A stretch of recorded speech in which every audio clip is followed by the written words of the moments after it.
The Real Action Fishing Podcast is proudly brought to you by Pertec. For all your hydraulic and industrial hose requirements, Pertec, proudly Australian. Got him on, boys! BCF. Gear up for the outdoors this weekend and become a BCFing expert. Oh, he's well hooked. Let's get him in there, mate. Berkeley, catch more fish. Penn, let the battle begin. And the Fast Fishing Sea-Doo Fish Pro. Oh, there he is, jumping out the water. Come on. G'day, welcome to the Real Action Fishing Podcast. Michael Guest, Jonathan Bleakley, and a special guest, for the want of a better word, Commissioner. I was nearly going to say Chief Commissioner, and he's already said, don't say that. I'll be in trouble. But it's Commissioner of Marine Rescue New South Wales, Stacey Tannos. Stace, how you going? Good, Jesse. Thanks, mate. I really like my job, so I'd like to keep it. So we're just sticking with the commish then. Commissioner, that's it, right? Do you have a title in front of your name? Nothing, mate. I'm Jack of all, Master of none. That's pretty. There's another T-shirt right there. But look, it's great. It's great to catch up. I haven't seen you for a little while. Back when I was doing radio, we used to catch up quite often, get in and have a bit of a waffle on about all sorts of things. And the great thing with you, there's always some stories that comes out of being the Commissioner of Marine Rescue New South Wales, and I've been involved with you guys for a long time now, and it is a fantastic service. But some of the action and adventures that happens during, and we'll touch on some of that. Definitely dive into that. So, and how come you're here today? Tell us why. How come you're in this part of the world? Tell us what's going on. We're at Lake Macquarie this morning, just commissioning or opening a new base that was just built there over at Swansea Heads, a $1.8 million search and rescue coordination centre. Cool. I saw that going up. I was actually doing some filming there the other week. Because it's such a fantastic. What's the go there? Do you own that land there? Is that your? Can I purchase that down the track and build a house there? That is. No, we've got some of the best real estate in New South Wales. We just go from better to better as we go to visit each unit, but. No, we don't own any of them. They're Crown Lands. Well, I was looking on your website last night, and it said all the locations you have are strategically located. That's the word that you guys used. I tell you what. Do you know, this is how we get volunteers at Marine Rescue New South Wales. So put the bases in the best possible location. They do. And I've been. You went in there with me one day. I did, yes. And there's a lovely lady there. She was working away, and she's got a coffee. And when she wasn't talking on the radio, she's just taking the view. And she's sitting. Hands over their head, looking out. And just for our listeners, John and I are based on the central coast of New South Wales, on the eastern side of Australia. We have international listeners too, Stace. We've got to explain what we're doing there. But we've got the mouth of the biggest saltwater tidal lake in the southern hemisphere. Lake Macquarie runs out at Swansea Heads into the ocean, into the blue water, into the Pacific. And there's a little island there, Moon Island, off the coast. When the swell's big, it pumps up and blows. It's got to be over one of the top. better ones on the coast. Is any others ring a bell? They got some good ones. Any other bases ring a bell in terms Port Stephens of locality? Yeah, just locality and now be scenic. careful. Be careful. Mate, don't pick favourites. I want to come back onto this show. No, by far, Lake Macquarie is the best. We're still on for next week. How much are you paying for that? I think Port Stephens is a fantastic one. Port Stephens is good. Down the south coast around Jarvis Bay and around those areas is really good as well. So we've got some lovely places down there. We're building new buildings. We're in a process at the moment. Newcastle's going to have a new one down at Stockton. I saw that. I heard that on the radio the other day. I did see that. We've got some funding approved for that, $2 million. Wow. State government's chipped in. State government through the stimulus funding, through Crown Lands that came. So that was a big coup for us. And plans are underway at the moment. We've designs are already done, but we're just waiting for a planning process to finalise so we can kick off with that as well. Awesome! Wow! And the good thing is, we've all been, this coronavirus has been a terrible thing, and it's great to see that stimulus happening. But they needed replacing the Swansea one. How old was that building? The one that's just been opened at Swansea, the original one. I think it goes back to the 70s. Our people went in there, and prior to that, they had individual pilot stations that they were running out of that, where they'd have flares and all sorts of mechanisms. But you got to remember, you're copying the salt. It's right there. There's nothing protecting. Well, you know yourself. You're out fishing for the day, and I know, you go to BCF, you can get some of those products that get the salt off. Yeah. You'd have to have 44-gallon drums of the stuff there because it just cops it. And obviously, that's got to be part of your building and design concept as far as things like like stainless steel guttering, I'd imagine's a must and all that sort of stuff. A lot of stainless steel, a lot of gal in there. We certainly need to make sure it's one of the most corrosive environments that you'll find on this planet is building on the coast, and particularly if you're surrounded by coastal waters and subjected to all the different wind conditions that come in there, you just get peppered with salt. We were speaking to Shane Chalker the other week, and he was the son of a lighthouse keeper. Same situation, and his dad was explaining. Well, he was explaining how his dad started painting at the start of the year, and by the time he finished the building at the end, he'd go back and start where he started because it's no good. You know, it only lasts about a year. Non-stop. Oh, it's non-stop. I grew up on Maroubra Beach up on Broome Street there, and we were subjected to great place, great location, and you could see the entire beach from north to south. But the salt, it gets into the windows. I don't know how many times my parents have changed the windows. Windows and awnings and even things like the little rollers on your sliding doors, they just fall to bits, don't they? It's brittleised. It gets everywhere, doesn't it? Yeah, brittleised, they do it. Hey, so give us. So we all know you're just say commissioner. I can't believe I said chief commissioner, but anyway. So how do you get from wherever you started to becoming the commissioner of Marine Rescue New South Wales? Look, I was quite fortunate. I spent 16 years working for 7 different emergency service ministers across government, and then was lucky to secure a job as the first Director General appointed to Emergency Management New South Wales, and at the same time was appointed the first New South Wales State Emergency Recovery Controller. And from that, this position was advertised, and I was fortunate enough back in 2011 to be successful to head up this organisation during its a year after its formation, really, and to take it through its transitional changes along the way. So today's been a massive milestone for us, just to demonstrate just how far this organisation has progressed over those 10 years. That was 2009, Stacey, yeah? So the organisation kicked off 2010. 2010. I came on board on 1st July 2011. Yeah, right, because I didn't realise that it was the merger of 3 other New South Wales and Australian You've done your homework. How many times have I said, do your bloody I homework? did He's a law student. He doesn't always do. He's done his homework. Can I test him? What are they? What were they? Well, so I've got the Royal Volunteer Coastal Patrol. Correct. Is that one? Correct. So that makes sense, right? I was like, yep, that's a pretty expected one. Next I've got one. the Australian Volunteer Coast Guard. That's correct. I couldn't distinguish the two. I don't understand what the difference between those two were in terms of their roles. And then you've got the New South Wales Volunteer Rescue Service.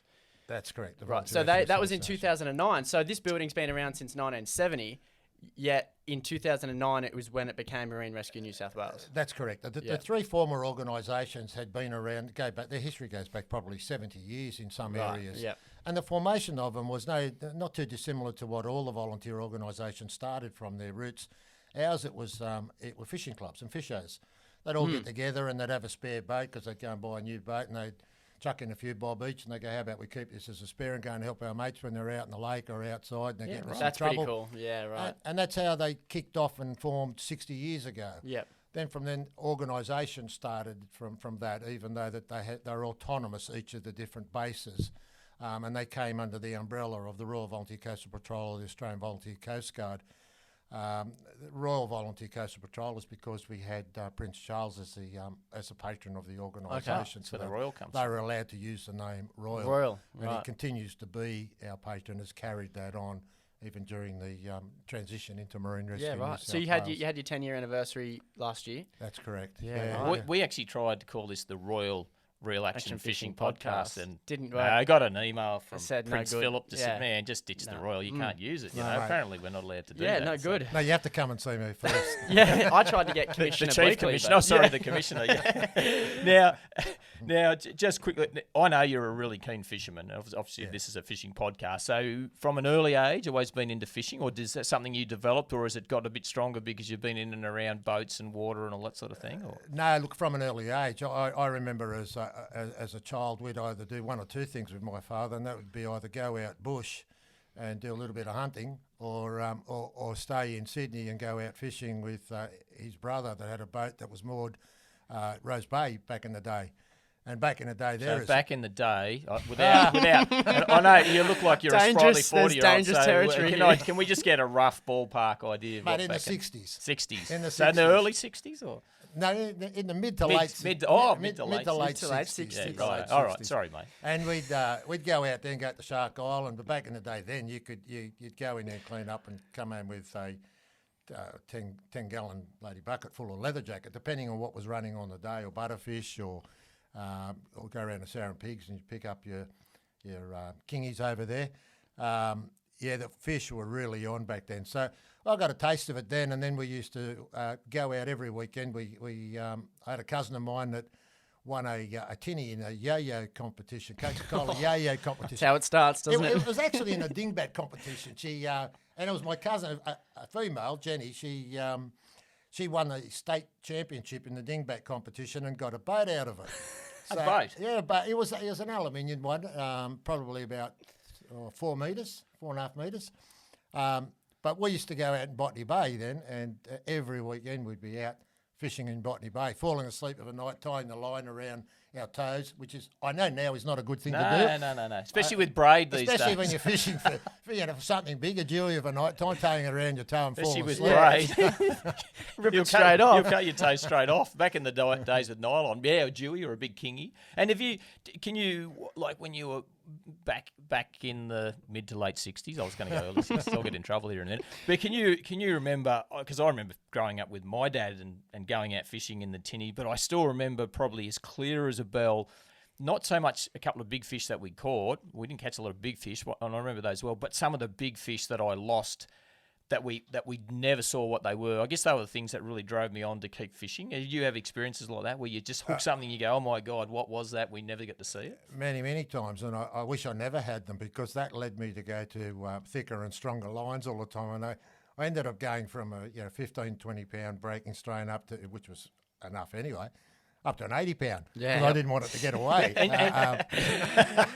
So you're going to skull drag them in. But the trouble, what happens is then too, is you get less bites, isn't it? We talk about this all the time on the Real Action Fishing podcast, and talk about the gear that we use and a lot of stuff we use, and Abu Garcia, who one of the sponsors of the podcast, they make some fantastic estuary light tackle stuff, and when you match it up, with the right gear, it's amazing how big a fish you can land. I was actually filming this week, doing a bit of filming, mucking around at Swansea Bridge, which is just near where the bridge. Current roars through there. Jono's fished there with me. There's all these big encrusted pylons.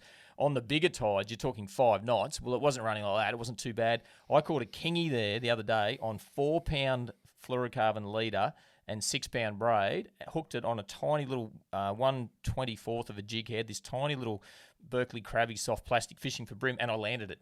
Yeah, back in the day, that just wasn't possible. And I'm going, you couldn't do it. You couldn't do it. But with super smooth drags now, and I got to tell you, I had the chest You were out. I was chuffed. pretty pumped.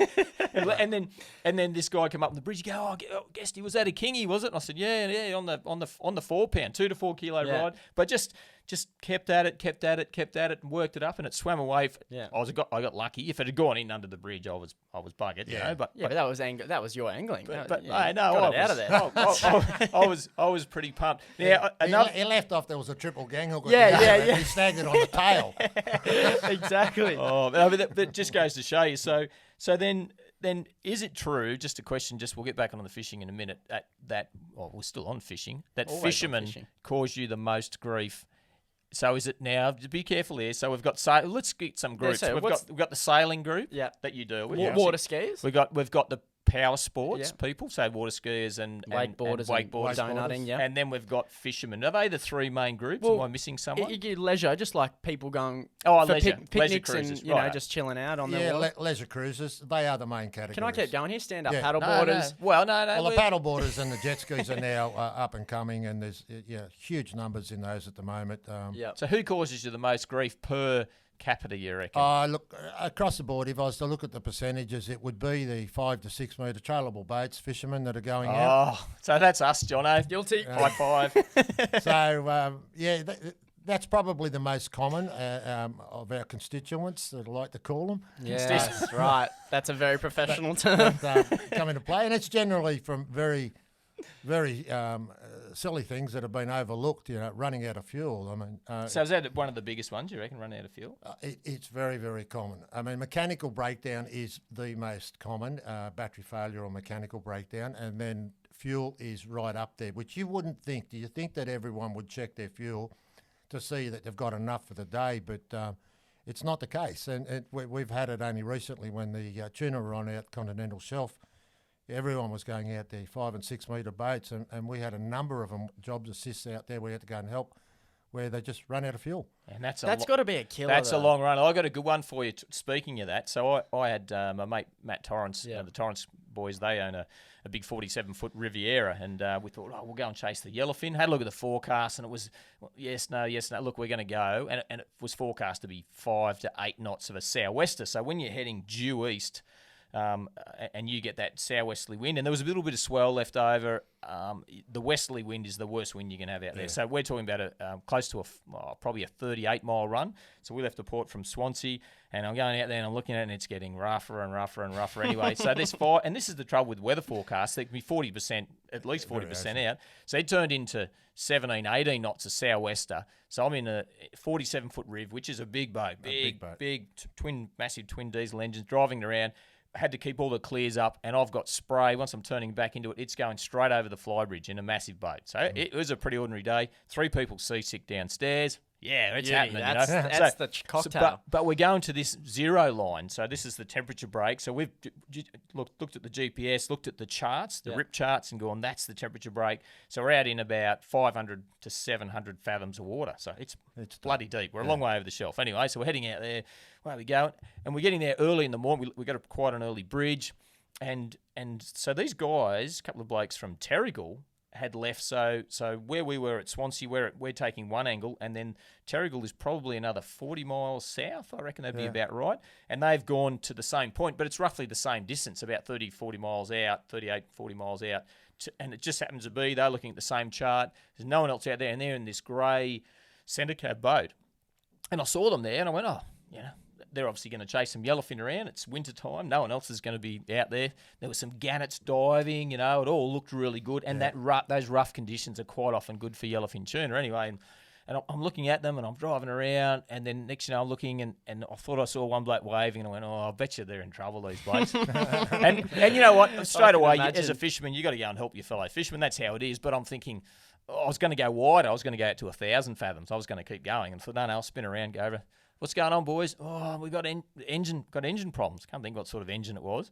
But every time they went to start it, it just trimmed straight up out of the water. So the engine would trim up out of the water. And then he said, there's no oil in the engine. So it's obviously drained all the oil on the way out. They've got there. And then as a fail-safe, as soon as they go to start it, it would just trim the engine straight out the water so that you wouldn't start it and bust the engine. So then I said, well, righto. So radio? No, radio's not working. No EPIRB. And there's no mobile coverage. I just had mobile coverage on the flybridge. No radio, no phone, no. So, and I'm going, right, okay. So then I'm on the radio, and of course, ringing up my mates at Marine Rescue, Lake Macquarie. Yeah, this is my 3 sons. Can I? Yeah, anyway. So then we got the whole thing started, and where do they come from? They came out of Terrigal, and then Sydney was involved at one point, and how far out are you? And I said to these guys, I said, make sure... and then in the end, Marine Rescue is going to come out and pick these guys up. Unbelievable. Yeah. 40 miles. That's what they do. So in the big, I think it's called a Naiad. That big Naiad, that'd be nice. Yeah, so they're heading out. And I said to these guys, make sure, once they pick you up, make sure you radio me and say we're all good, because I'm not going anywhere until I know you're right, because it was blowing 18 knots out of the southwest. Next port of call, mate, they're doing the haka in New Zealand, these boys. That's where they're headed. And that's where they go. They're disappearing. And, look, no one would have, God knows how far they would have drifted with that howling sou'wester, a long way out. So anyway, I hung around, and it didn't look too bad where they were. Birds are diving. We never caught a fish that day either, Stace. You didn't? It was a bad omen day. Anyway, eventually I saw the Naiad turn up, and they picked them up. But they forgot to tell the guys on the radio to let me know. But I saw them get picked up, luckily. Yeah. Eventually they contacted me on Facebook and said, thanks for hanging around. But it took them, when they contacted me back on Facebook, these boys, they said it was a 7.5-hour tow from Marine Rescue back to Terrigal. So if you weren't there and they didn't have coverage, they're in trouble, they're in real trouble. And that's where we get back to the big thing. And we, on the Real Action TV show, we've got this fantastic message that we put out. And it's all for fishermen. We got one about life jackets, one about radio checks, and the big one about logging on and log off. Of course, logging off. And I did it to Marine Rescue years ago, where I was just out marlin fishing for the day, logged on with my vessel, came in, had a greatest day ever. and just forgot to log off. Oh. Man, I'm telling you, World War III happens when you don't log off. And I know exactly what I'm talking about here, because all of a sudden I've got people ringing and chasing me. I think my phone was flat and they're all panicking. Good And position to be in, though, because the alternative, it's like, do you not care? Yeah. But I never did it again. I always make sure. It triggers a process. It triggers for us, a process. I mean, if you're due to call back or due to have logged off, and the time comes, 10 minutes before, I think it is, it goes orange on our screen. Once the time comes, if you haven't logged off, within the next 15 minutes, we start to try to attempt to call you either by radio, your mobile phone. Look at the car park if there's a car park next to it, to see if your trailer is gone, if you came with the trailer, and then ring your next of kin just in case you're home or you're at the pub having a drink somewhere. And if all that fails, then we notify police and we send a boat out to start searching for where we think you may have last been. So it's important to tell us, not only to log on with us and let us know where you're going, but if you substantially change the position from where you're going to fish from north to south, then it's best to get back on the radio and just let us know that, hey, you've had a change of mind, you're now moving somewhere completely different. Because if it does go south, we're going to be looking for where, we'll start our search from where you said you were going. Yeah. So it's and you can important. adjust that during the day. You can adjust it. The app is so user-friendly. Well, Like, the we've app had a look at it before. It's just for someone like Guesty who can't operate a come Tamagotchi. on. Don't throw this My technology God. rubbish my way, man. You can do it. No, my daughter showed me how to use the app. Look, what's that streaming service controller where you swipe it around? I can use that now. Really? So I've come a long way. Doesn't even know the name. Whatever it's called. So I go, all right. But with our app, you can choose to opt into for Marine Rescue to live track you. Okay. A lot of people don't choose to do that because I don't think they want to give away their fishing locations or may not want anyone to know exactly where they've been for the day. I do sympathise with those people a little bit, but you just update. And I know I've been out game fishing different times, and we're going to get a 5 o'clock bridge back in if we're in the big boat, or if I'm in the trailer boat, I'm going to be in, around about 5 o'clock, 1700 hours. And then if it's a hot bite, the first thing you do, hey, just want to update, we're going to be 2 hours later. Gee, thanks for letting us know. And then you've got the breathing space. But that one time that I forgot to log off, and the grief that I got over that, and I deserved to kick up the backside, was really good, because you got people who are risking their lives, especially if the sea's not great, to go and try and find you. And if it's just a simple thing of saying, hey, I'm back. Was that kind of the trigger for you to take it a bit more seriously? I think so. Not so much seriously, but just be a bit more precautious. Well, just stop and think about. Hang on a sec. This is what you've put into play because you were too stupid to say. You got carried away a little bit. Well, it's not that. It's just a bit of complacency more than anything. It's complacency, and you need to build it into a pattern that when you go fishing, just like you put your chain on and your shackle on, you make sure it's on. Some people don't. Especially in Christmas time, they don't. I can make a TV show at the boat ramp, trust me. Can I tell you, I rebuilt a boat because I like rebuilding boats too, and I rebuilt a couple, and this was about a 6-metre Caribbean cougar, I think it was. And isn't that an unmarried 50-year-old woman with blonde hair? I kept my mouth shut there for a second. I'm glad you said it. Amazonian, if it was 6 metres. You got rebuilt it and sold it, and a bloke had purchased it for his son, and he came back about a week later to see me because I'd missed a signature on one of the registration papers, and I asked him how his boat was going. He said, don't talk to me about it. And I said, what do you mean? You've sold him a lemon. He said, mate, I went down to the boat ramp, and he said, I reversed it in. I thought everyone's watching me. I reversed this boat in. I'd had it still tied up, and when I reversed it, the back wheels, he says, unbeknownst to me, the back wheel of the trailer was just on the edge of the concrete ramp in the water, and then there was a drop-off. So he gets out of his car with just his handbrake on, not tight enough. Right. In him getting out of the car, just that movement was enough to shake it. Yep. Jumped it over the back wheels over the edge of the end of the boat ramp. The boat ramp. And the car started to slide. And once it got the momentum going, it just kept on. We shouldn't laugh. It just kept on going, and his car and boat went in the water.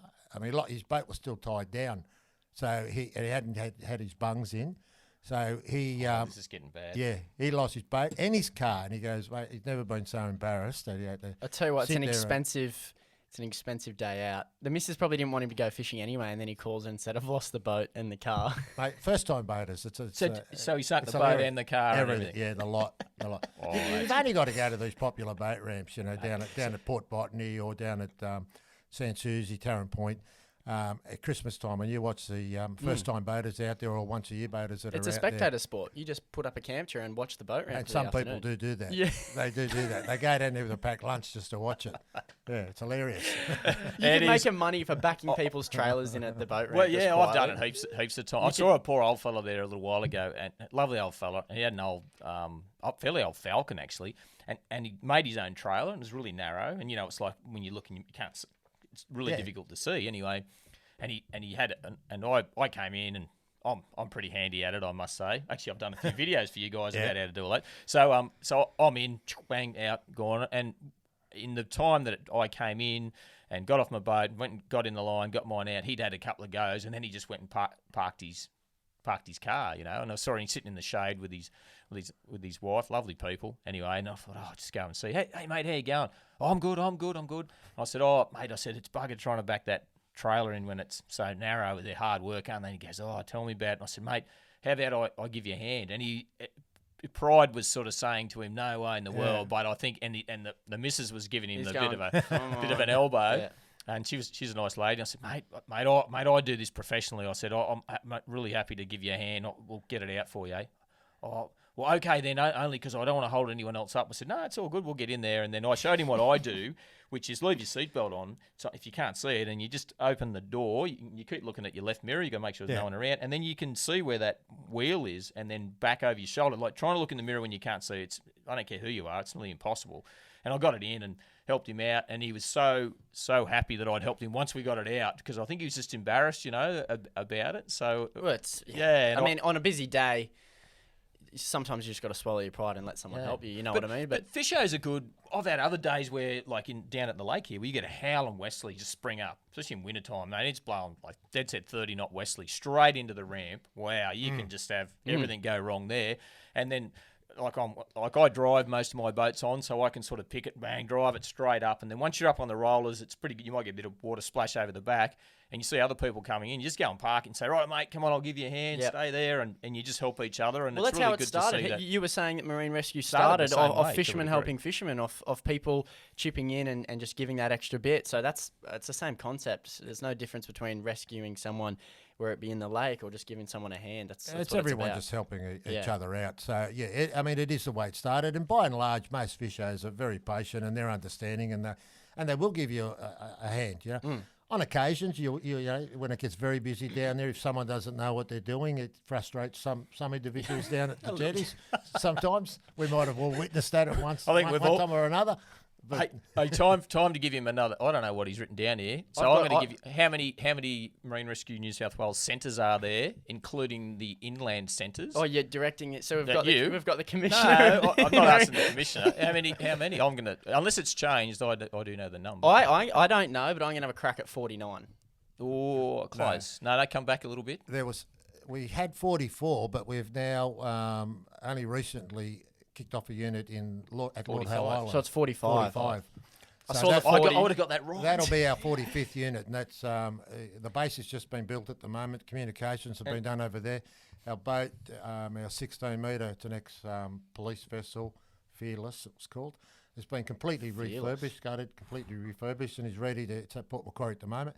That's ready to be transported over to Lord Howe probably in December. Mm-hmm. So when are we going to commission that? When are we off to Lord Howe to commission that? Chief Commissioner. Commissioner Stacey. I'll add you to the list. Yeah, what's that, Chief? Yeah, it's out the door and around the corner now. I think about the only time you can get to Lord Howe Island is during the winter time. It's just such a busy place it is with tourists, and they're limited on the number of people that they. I know Deputy Commissioner, our new Deputy Commissioner, Alex, was keen to come along too. He wanted me to say to you, how many people are coming? Well, it was really just Alex, myself, and Stacey that were going. And I think Kate Woods wanted to go as well, but I think there's. You need a little apprentice to help I you can around. carry do your everything. bags. We could go fishing. My mate, my mate, really Listen good to mate him. over there, Gary Crombie. Listen to him. He's Oh, the yeah. butcher, the baker, the candlestick maker, Gary Crombie. He Really? had a fishing guiding business there for a long time. Fantastic guy. Yeah, his shed's still down on the He's waters. been poking around there somewhere. So we could catch up with. He's got the strongest handshake. Really? Yeah, well, he's an original Lord Howe Islander. He's on the board, I think. Is that a He thing? would be, The yes. stronger the handshake, the more masculine. mate, he's- Does it hurt? Is it a power move if you You squeeze? just start crying before Yeah, you yeah, shake yeah. his hand. Hey, That's what John. he's like. Hey, so. Stacey, Stacey Tannos, I'll tell you what, we talk about names a lot on the show, and I try give guesty nicknames, and he No, doesn't no, let no me. nicknames. What do you think of, just going to run this by you, because your name just rolls off the tongue, right? Miscellaneous for Michael. Michael, Yeah. You It's don't like just- it? Michael in Greek is Michali. Macaulay. Michali. Ooh. Write that one we're- down. We're going Greek flavour. We're going going Greek Greek, flavour. are we? You Let's got a go bit Greek of and going. Dutch. Hey, I tell you A what, bit of Greek going on. I heard that you like a bit of barra fishing and getting up north and, That's what I was- and yeah, let's- dabbling into the. I haven't caught one myself, so you've got one up on me here. Where did that all start? I've got a brother that lives in Darwin. He's been there for 40 years. 40 years now. Darwin. So yeah, I guess that's the background to how I got introduced into it. But it took me years before I caught a barra up there. We were going up there catching everything but barra, and Are I you was going serious? to my brother. Years. And I worked. This is it where took me you, a long you and time. I are going to go fishing. there. Yeah, You told yeah. me the barra fishing was awesome. Well, they are, but my brother was playing me for a long time. You know, he was one of those blokes that you Putting petrol on If your you went lures. up there and he took you to the restaurant, he'd make sure it wasn't a good one. He'd leave that for someone else, and he gets a lot of fun out of doing that to me. So, yeah, we finally started getting serious, and we did a lot of good fishing up at Mount Norris Bay, many river systems up there at Northern Arnhem Land, up near Gourig National Park. Last year, Seven Spirits Bay have been, One Tree Island, Crabclaw Island. I've been at Crab Claw. That's an Crabclaw, awesome spot. that's awesome. Yeah. Last year, but we went out to Melville Island. And, I haven't heard about this. unreal. Melville Island. Yeah, Jacks, mangrove jacks, and Unreal. Anything you want out there. Is you this know- a leisure trip though, or a work? No, this was leisure. Leisure, I got yeah. to see my brother, and there's a couple of us go up and it's do a bit called of fishing. Marine Rescue New South, not Marine Rescue Northern Territory. You clown! Are you serious? How's that? How do we make Well, a work trip? The Lord Howe thing. That's a work trip. That's Well, cool, is so there a Queensland? What's the Queensland-based one called? What do they have we up don't there? really. That's a VMR, Volunteer Marine Rescue, and Coast Guard are up there at the moment. There's two. They haven't joined, and the Territory's got one boat up there. I think it may be a Coast Guard boat, but by Out and of large, Darwin. it's been done by the Darwin. police up there, and the Rangers and the SCS, depending on where it is and who's So got a they've boat. still got a bit of that hybrid thing going on where they haven't quite merged. Well, the Northern Territory don't really. It's a little bit different up there. You don't want your boat to break down up there with the crocodiles and in the river systems and that. Fair It's- call. You don't want to be So- breathalyzed either. Most of the guys Yeah. getting around up there. So I think people are a little bit more vigilant that their boat actually works up there and is going to run properly. Because otherwise you're stuck out there, particularly with the tidal change. You haven't got a lot of time Well, it's to much- fish. Is there much collaboration between the two, especially up around the Tweed area? Like, so for example, down here you were talking about Terrigal and Marine Rescue and Lake Macquarie collaborating for that. What about if you're on the border there or in an area where you're crossing a border? Are you in contact with someone from Queensland, even though they're not the same Yeah, we do. institution? Yeah, we do. We have an MOU in place. they with, wear maroon ties too. an MOU in place with the Queenslanders, even though they won the first match. We still uphold that memorandum because most of the Queenslanders come down and they'll fish, over the border on this side. So a lot of the boats that we pull in are not just New South Wales. Are they're you Queensland suggesting that vessels as well. Queenslanders are more trouble than New South Welshmen with rescues in that part of the world? It's a big one to throw out there, I'm Stace. happy to throw it. We can write I that know. down. Can we throw that out? Oh, Yeah, absolutely. no, throw it out there. Absolutely. You know, So we're in contact. No offence to Seaway Tower, they do a great job up in Queensland too. So that's a mob up there that look after them on the radio and monitor the radios. We do have a few Queensland listeners, so just wanted to chuck that in so they know who they're No, dealing they're with up a good bunch of fellas up there. one of the big changes that I saw and being involved with Marine Rescue is, and from a fishing point of view, is that we've had this massive explosion in fishing off PWC, so Sea-Doos, and I've got a Sea-Doo Fish Pro. But the big thing was a few years ago that you guys got into that PWC market with Sea-Doo and then had some introduced not only as quick response rescue machines to use, but it also probably attracts a younger demographic into the volunteers, because we're always looking for volunteers to come and help at Marine Rescue. So how's that whole thing going? Is that expanded further? Yeah, look, it has. I mean, the PWCs are an integral part of our capability. They're just an additional tool that we have to use to go out and rescue it, depending on the conditions and the tides, I guess, and where we're actually going to assist. So they're an invaluable piece of equipment for our rescue capability, but for bringing on new members, attracting new members, not just the PWCs, but the type of watercraft that we're getting now, the rapid response vessels, our NIADs, that in particular our NIADs that we're getting, our quick response vessels. It's a big change from where our organisation was 10 years ago with the boats and the vessels that they had to make do with, because of the way that they were funded and arranged back then, the three different organisations. So modernised equipment, fast equipment, sexy equipment. Yeah, sexy. It's a big S words come out there, the sexy equipment. Will attract younger members, and it's been noticeable in our organisation. So our average age, the demographic of our organisation was right up there at the beginning about 10 years ago, and that's not a bad thing, because along with that comes experience and knowledge. We've had members that have been there for 40 years, so you can't buy that sort of knowledge. But you do need a cross section of representatives from your community for longevity and sustainability of your organisation into the future. So that type of gear attracted them, and it's done the job in doing that. Is it a bit of a call to arms? Anyone watching right now? Anyone listening?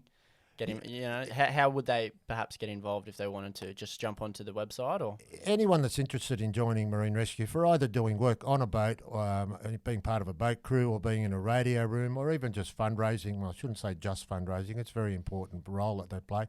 Administrative work. There's various roles that you can do as part of your volunteering. Jump onto the website and choose a unit that's closest to you, and put in an application with them to join. We will be pushing it statewide once we get our training academy up at Cronulla up and running. It's a process that we're involved with at the moment. It's been announced by government. It'll be the first of its kind in the Southern Hemisphere to have... Awesome. Yeah, to have everything in there that's required to come out trained for Marine Rescue, and it'll be open to all other emergency services, other VMR groups around at other states as well.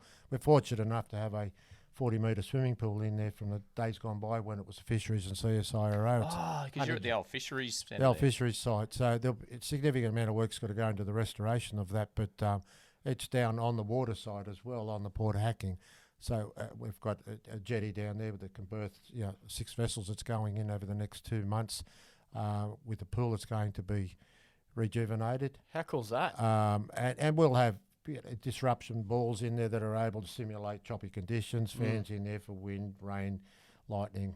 We'll be doing a whole lot in there to simulate that. I can't wait to see. We've got to go check that out. And just from the commissioner's spa at one end as well. Yeah, exactly. Just from from a perspective of a young bloke, I went down, was lucky enough to do a bit of work with Guesty down at Marine Rescue last year, and some of the things I learnt within, I think it was 9 hours, just from someone who loves being on the water, always looking to learn everything from knot tying to driving the vessel, just tips on keeping a lookout. If anyone's at home and they just want to get a few tips under their belt, it's a great place to start. So I highly recommend it. I had a ball down there last year. You know what? So as of today, our youngest son, he's gone and got his P's. Fantastic. Got his licence first go. Terrific. It's his birthday. But 120 hours, 150 hours driving he did later. And, when we got our licence... It was 50. 16 and 9 months and just go and apply. Go and get it. That's how old you are. But you know what? Back. When that first came out, it was like, oh, are you serious? I got to log all this. But you know what? By the time you come out the other end, you can sit in there and I've got 3 children. They're all really good drivers once they all had their tribulations and trials along the way. But it's the same thing. If you get on the water and you see this flash boat coming towards you, and I'm going, what is this guy doing? Because people can go and buy a brand new boat and they the 10 have hours no is all you experience. need. But if you could go and volunteer and you'll learn how to tie your boat up properly at the wharf. You can watch the fantastic videos that I've put together in the past. Absolutely. But do you know what I mean? You'll learn all how to tie proper knots, how to look at weather reports, how to read that. The weather was a huge one. We sat in the base there at the old base before it was being rebuilt, and they had 4 screens up there at the time. They all had different, I guess you could say different things on them to look at: the pressure, the swell, the wind, and how to read it. And I was looking at all this like, right, there's so much more to just going out on a day on the water. But not only as a boatie, as a fisherman. As a fisherman, far out. you can use that to your advantage. I live by those maps, that's what we live by. So And the weather. I mean, it's very important. It's critical to understand the weather conditions when you're going out and understand the environment that you're going out in, because a lot of boaters, they'll put their boat on a trailer and try somewhere different first time they've been out for the year, and they'll drive 200 k's up or down the coast to go to a different location. Strange to them, new environment to them, no idea of the bar or how dangerous the bar is. The bar's a big one. And you really need to understand, if you don't take the time to speak to your local Marine Rescue unit, then they will give you the rundown on when it's safe to cross or how dangerous it can be or what the weather's going to be like. So, take those very easy precautionary steps. Don't be complacent about it, because it's very easy to come unstuck, and when you do, I mean, we unfortunately throughout the year do numerous times we're called upon by police to assist in body recoveries, and that's not a good thing for us, our members, nor the individual that was the victim or their families. And we need to try and avoid that as much as possible.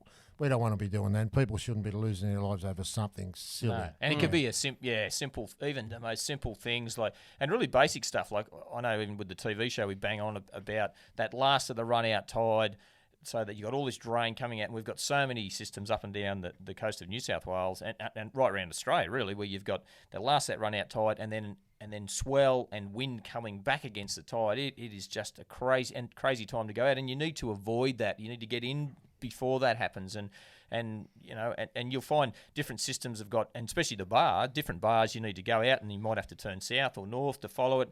Just ask, it's a simple phone call to your local branch, and you can make that happen. Now, on a lighter note, finish your barra story. How did you finally end up catching a barra? Because you've still got one up on this clown over here. He hasn't caught one yet. So. Oh, really? The Mini River system is where we were going for our barras and catching some horses out there. Unbelievable. We were catching catfish. You'd actually get the catfish first on the outgoing tide in the river system. Don't they go, those big fork-tailed caddies? And you think, you go clunk, I've got him on here. They go. And they start small, and then you'll get the bigger ones, and then when they run out, you'll then get onto the barras. And as they run out, last but not least is the snappers that will come out. A golden snapper. The golden snappers, but you've got to hang in there to the last 20 minutes of tide that you've got before you get back in. Yep. And you're catching them in a metre and a half, 1,200 deep. Outgoing tide pretty fast, but you're pulling up. Keep going. I'm just going to... He's learning here. He's jotting all You're pulling up 600, 650, 700, golden snappers, easy, minimum size, from a metre deep water. And is there better eating fish than a... They are the best, golden snapper. They are just... Part of the Lejanet family. They're up there, like, so there's mangrove jacks and red emperor and that finger mark brim, golden snapper, they are just superb to eat. And Barra, so have you been lucky enough to get the real big one, or 85's the biggest? Nice. That's a solid size. Says the bloke who hasn't caught one. I yet. actually caught that in the Barra Nationals up there at on the Daly River. Daly River, yeah. That's a crazy competition to go into that one. I've done that twice. With all the shotguns start when they start. Yeah, there's 40 boats going off.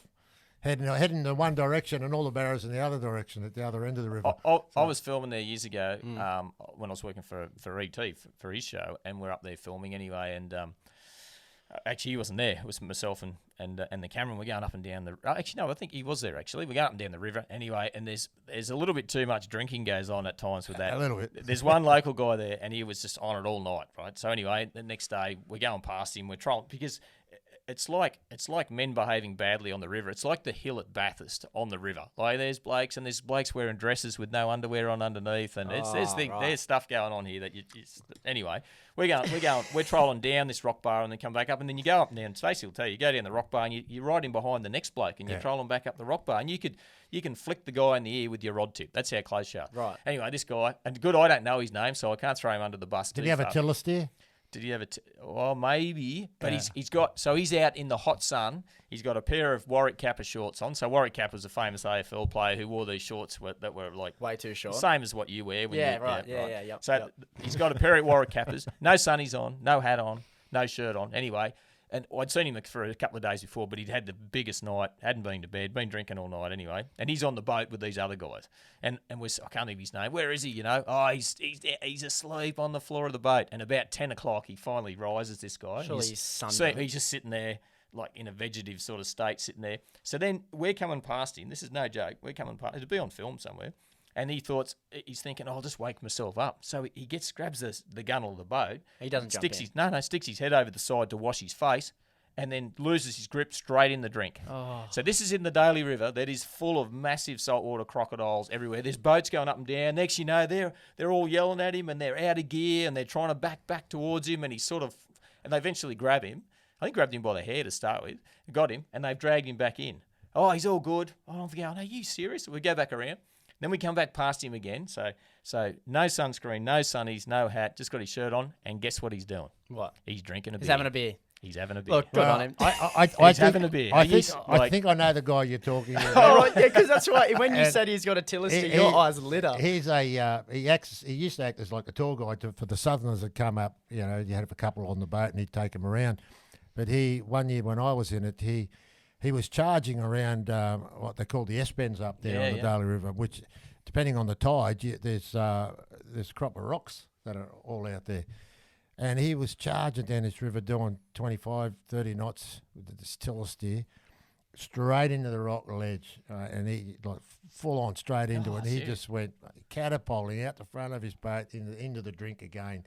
Yeah, so it's not the first time. All right. It's got a bit of form. It's not the first time he's been to drink, but there are so many crocs in that river. Part of the catch and release up there is you've got to have the right nets, the nylon nets that you've Enviro nets. Yeah. And then put the fish in the water and slowly make sure it swims off. It's quite difficult to do in that system when there's crocodiles around there, meters from you that are just sniffing around waiting for we'll quite often, if we get a good barra in that environment, we'll go over to the snag and try and release them back into a snag, so they've got a chance. Yeah, because you'll have, on the big spring tides in the Daly River, you'll get mega barras, like huge big ones, that just float in with the spring tide, and they're in the middle of the river.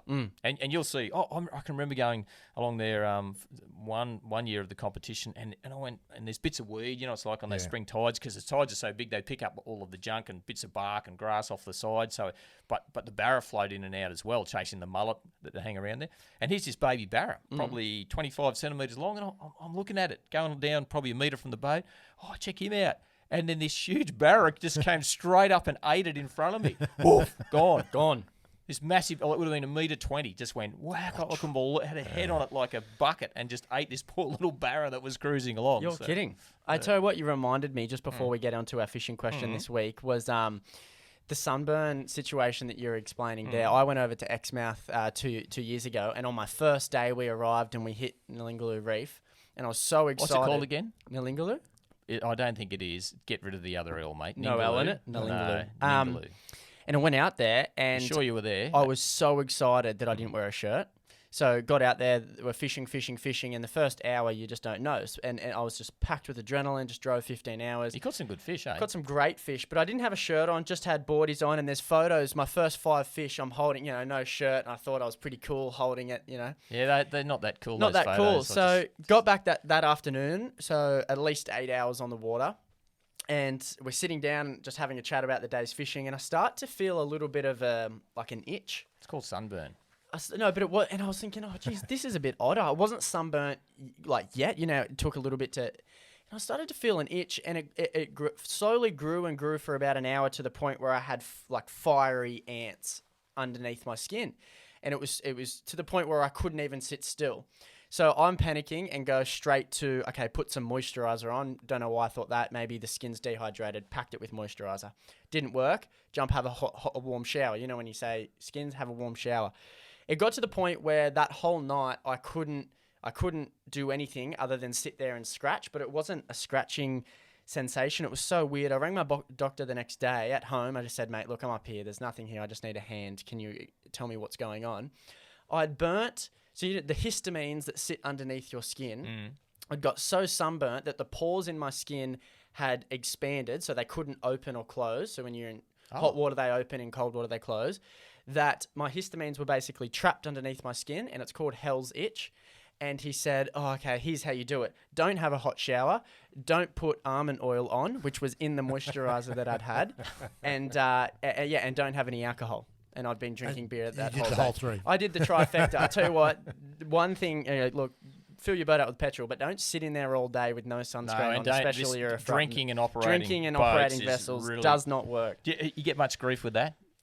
People drinking and boating or not? Yeah, we do. I mean, it's always an issue with the police boat. I mean, I think they strongly campaign about alcohol and boating before the boating season, which they're going to be doing again very shortly, going out and just advising people, it's all right to have one drink, but, you're still in charge, and if you're the skipper of the vessel, you're the master of the vessel, you're responsible. Yeah. So, the same laws apply, and you've got other people on your boat that you need to be considering. So have a good day, but don't be an idiot about it. Yeah, exactly. There's another T-shirt. Have a good day, but don't be an idiot. Be an idiot. Hey, listen, for all your hydraulic and industrial hose requirements, Pertec proudly Australians, backed by 97 service and supply locations and over 350 mobile service vehicles, nationwide, operating 24 hours a day and 7 days a week. And every week at the moment on the Real Action Fishing podcast, we're giving away a Pertec Fishing Challenge. The Royal Real Action Fishing podcast. No, we're not allowed to say that. We've already been through that. But we're giving away a Pertec Fishing Challenge cooler bag and a cool Valvoline cap. Absolutely. If we read your question out. And get involved in the podcast every week. Jump onto Real Action TV, all one word, Facebook, Instagram, YouTube. Send Guesty a message. If you have anything to do with fishing, boating, marine rescue, you name it, we will answer it on the podcast or maybe a topic. Today, we're heading down the route, I should say. My pronunciation's off today. The road route. The route will do. That'll do. And we have Matthew Mear, I believe his name is, and he lives out west. He always fishes in fresh water. Mm-hmm. But he said, Guesty, never fished in salt water before. I want to come give it a go, but I'm not sure if there's anything I need to know in transitioning from fresh water to salt water. Have you got 1 to 2 tips for me in coming down to target, say, a flathead or a bream? Now, I thought that was an excellent question. Thanks for the heads up. Normally, you would say, "Hey, this is the question this week," so have a bit of a thought. The reason I like to get your raw reaction. Well, I've written down a few points there. Straight away, he's got to learn to wash his gear out. That's a big one. one. We were talking about salt before when we were talking about marine rescue bases. So big time there. Straight away, wash your gear out. Make sure you haven't got gear that some of with Abu with their low profile reels, I should say, for fishing. For barramundi cod, you can use them in salt or fresh. Some manufacturers make reels that are really just for fresh water. So just make sure whatever you've got, it's got a good sealed drags, and because salt is the enemy of everything. So any lure that you put in the water, you're going to have to wash all the trebles down. Mm-hmm. Don't put anything away. Anything that salt air gets on, you nearly need to give it a rinse. So that's a big thing straight away. The first thing that I thought of, and we're on the topic of boats today, is you can't just pull your boat out and go home. You've got to go through the due processes of washing your motor out. And I'm the opposite. I go out Copton Dam or wherever or down to Jindabyne and put the boat in. Yes, my trailer's all washed. So it's a bit of an opposite one. But when it comes to bream and flathead, look, really simple things. Look at your tide charts. Fish the tides are the big one. Try and fish the run. The bottom of the run out is still the best. You will catch flathead right through the tide changes. Last of the run out's really good. When the water's warm, try and get a jig head that will make it to the bottom without punching to the bottom. Soft plastic so they go. Be quite aggressive on that technique this time of year. The latest lure that I've been loving are the new Berkeley paddle shads. I know BCF have got those in store. 4-inch paddle shads are the bomb. I shouldn't be telling everyone that because I wanted to get some more to take away when I start filming shortly, and there's none there. They're just walking out the door. So that's probably there. And then bream, if you're fishing for bream, got to go super light. So 4 pound leader, scale it back. Pretend you're fishing for redfin maybe, but scale the tackle right back, fish light, and you want your lures to really suspend. So that's Matt, that's I would agree with the tides. That's the only difference between fishing in fresh and salt is look at your tide charts. Try work around, like Guesty said, the last of the run out, or the neap tides, the tide changes, and he reckons he wants a warning for the question, just smashes it out of the park. It's all good. We've sort of got that. We've got that right. One thing I want to get to just before we finish up here is that marine rescue is all about volunteers, and a lot of people I don't think realise that. I know it's in the slogan, and you say it on the show quite often, but at the end of the day, these These are your average men and women going out to help other fishermen. One thing that people don't realise... And they don't just help fishermen, Help Jonathan. fishermen. Boaters in general. as Everything. well. We've The got boating five community. categories. The boating community. You've just annoyed the other 4 categories. I'm nearly so- okay with that. Yeah. I'm nearly okay. There's only fishing. There's only nothing fishing. else, That's it. One thing people don't realise is the process around actually donating. And I kind of found myself in the deep end there when I was a young fella. I actually had to make I the haven't call. heard this. Go. Let's go. I was out at a tinny in Swansea Channel between the dropover and the old restaurant that was on the water there before it got knocked down. I was standing at the front and my friend was at the back on a tiller steer. He didn't have a lot of experience on the motor. And I'm standing up in the boat, phone in the pocket, rod in the hand, ready to cast for flathead around some weed beds there. And he's given it a bit of a kick in the guts, and only for a split second, but that's all that was required in a light 3.5 metre tinny to head over biscuit. Anyway, I've gone over. You're in the drink. I'm in the drink, phone's at the bottom, rod's at the bottom. The dangerous part is that it was the middle of winter and I had big jackets on. I had a jacket, a hoodie, and then a spray jacket. So I was starting to get weighed down. I had joggers and these big boots on type thing. And eventually I got my way back out. But when the commotion stopped and I went to start the motor again, it wouldn't start. I'm ringing Dad, I can't get this to start. Off my friend's phone. And then eventually I went, right, I'm just going to do what we always do. Made the call. And they came and got us. Funnily enough. So who is they? Actually, I remember his name. His name was Philip, and the reason I remember his name... From where? From Marine Rescue at Lake Macquarie there. And the reason I remember his name so well is because I left my fishing tackle on the Marine Rescue boat, and 2 weeks later, it rocked up at my door with a little note from Philip. Oh, you're joking. And said, I hope you're back out there giving it a go. But what I wanted to get to there was, we made a donation at the end of that just to... I guess keep it going and a bit of a thank you. But a lot of people don't realize that that's the process and what you do. So how does that all work? How does someone who, for example, the 7-hour trip that you were talking about, how do they then, repay the favor? What can they do there? Do they jump onto the website? Do they give you guys a call? Yeah, look, if someone is interested in donating to Marine Rescue, and we do encourage it. Yeah. I mean, clearly, we don't just survive on funding that we get from government, even though it's quite substantial, and we do get, there is a small levy that's placed on boat licences and registrations. I think it's about $9 on that, which generates income. Units still need to fundraise substantially. So if you do want to fundraise, just jump onto the website. Yeah. And there's find your local unit. There's a donate button on the front page, I think, of the website, which will allow you, give the opportunity to select a unit if you want to specifically target one, to donate. Or other than that, drop into your base if you're next to them, or if you're with them on the day and you want to give them something, by all means, feel free to do so. Yeah, okay. Because It's we all tax actually deductible. got a little form and an envelope this was a while ago now, in which you could fill out and put your donation in a various formats, whether it be cash or something like that. But yeah, a lot of people didn't know that, and when I spoke to them after, they go, "Oh, that's how it all works." So it's a good reminder. You know what I reckon we should do? I reckon that depends who it is. They should have a blank thing on the front of the envelope, and then it depends how idiotic the rescue is. Then you should. So if it's out of fuel, that's going to cost you X amount of dollars. Left the bungs out, it's a cracker. It's like a levy we'll go with this one. So on and so I can't go. Look, we're a rescue agency. Our first and foremost priority is to save lives at sea. Yeah. The money doesn't factor into it. I certainly do not encourage our members to go out and put people in awkward positions where never. they feel like they have to. No.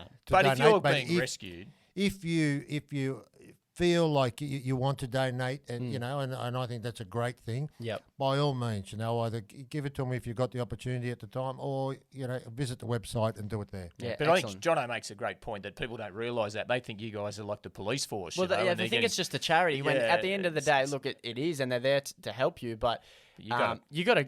I think in certain situations, look, if it's just a little, you get there and like in my situation, it was no more than a 500-metre run to the boat ramp. I get how that might be excused, but for 7 hours, like you're talking about, those guys. Oh, I'm sure that's they a did. huge Yeah, effort. of course. So, but you'll see the volunteers about with little tinnies they're raffling off, and if you see that, just jump in and buy yourself a ticket. They have great prizes there at times. So. Yeah, they do. I mean, the rescues can go to extremes too. I mean, we can involve Police Marine Area Command, and if it's a significant rescue, they're the coordinators of rescue on both land and water. So they'll coordinate all the assets, and that might involve bringing in AMS, so the Australian Maritime Safety Authority. Wow. And it might involve flyover and dropping off fuel, through aircraft drop, or a life raft, helicopters going out to do the rescue, or multiple vessels. So depending on where it is and how significant and what the conditions are like, they're very costly exercises, but not just with us, right across the emergency services you'll find that. Yeah. So we're not a government agency, we're a not-for-profit non-government agency, company limited by guarantee, but we are a legislative emergency service and the only volunteer marine rescue capability in New South Wales. So we take our role very seriously, and we're happy to receive donations at any time. Awesome. Excellent. Now, just before we go, just a quick tip for anybody who's, now that COVID's finally slowing down, if you're going to the Northern Territory, because I thought I'd ask you, because you've done a fair bit of travelling backwards and forward, a couple of tips on someone who's never caught a barra before. They want to go to the Northern Territory. Couple of quick tips. That's putting you on the spot, mate. Come on, what have you got? No alcohol. Don't listen to the locals. Because Don't listen to your brother up there. and if you bump into someone that's named John and he has the same surname as me, pay no attention to him whatsoever. Write this down, John. Mate, he'll give you a bum steer every day of the week. Just to have a laugh. Just to have a laugh at the end of it. There are plenty up there. You just need to be patient. If you've got a depth sounder, flicking is good for them in the gullies. Yep. If you like catching little rats, there's plenty of them around. If you're after I'll take anything. If you're after the bigger ones, then you need to work the snags. Yeah. You definitely need to work the snags up there and just be patient with it. You will get them. If They you're have this patient. bite window, don't they? You can. It's amazing with the technology we've got now with the depth sounding technology. I know I was fishing a Woonga there last year, and we had one point was sitting off. I would have seen 300 barra swim past, and you've seen the pictures. Yeah. They are individual barra on the side scan perfectly, and I'm fishing with the guide there, and you can throw everything at them, and I'm going, oh man, this is so frustrating. And he's saying, it'll be right. We'll get the witching window an hour before dark, and then we can see them there, and then bang, you catch 6. So and sometimes it's at 1 o'clock in the day, or it's just before dark, or it's early morning. Depends on moon phases and tide changes. You were getting frustrated. Patience, I like Stacey's Patience. Patience. Well, that's what you could patience have thrown the towel in. No, I never throw the towel. You were in, pulling know hairs No, out. you can't do that. I don't throw the towel in. In the gullies, it's good too. If you see the change of colour of the colour of water from a dusty, murky water into a clear, that's where you're targeting all the time because they just camouflage. They hide in there. Yeah, well, those little creeks And, right and they just wait in those gullies, and they're so quick. By the time it's hit the water, it's on the lure straight That's up. some of the best And fishing it's you'll ever do. bouncing out Isn't it? Oh yeah, it's unreal. Unreal. It's probably a good time to get up there too. Go support some local communities following the COVID-19. Exactly. But if you're out and about boating this weekend, don't forget to log on and log off with your local Marine Rescue. There's 45, including the new one on the Lord Howe Island, as you now know, Jonathan. No, I was 4 off. Thanks again to the High Speed Racing Pigeon, and thank you to you, Not a Stacey problem. Tannos. Fantastic to have you here, and we'll have you Thank again you very soon. much for having me. One of the best names I've heard, Stacey Tannos. Rolls off the tongue. Guess we've got to think of something for you. Well, think of something. Comedian. All right, catch you later. Bye now. Thanks. The Real Action Fishing Podcast was proudly brought to you by Pertec. For all your hydraulic and industrial hose requirements, Pertec, proudly Australian. Got him on, boys. BCF. Gear up for the outdoors this weekend and become a BCFing expert. Oh, he's well hooked. Let's get him in there, mate. Berkeley, catch more fish, Penn, let the battle begin. And the Fast Fishing Sea-Doo Fish Pro. Oh, yes,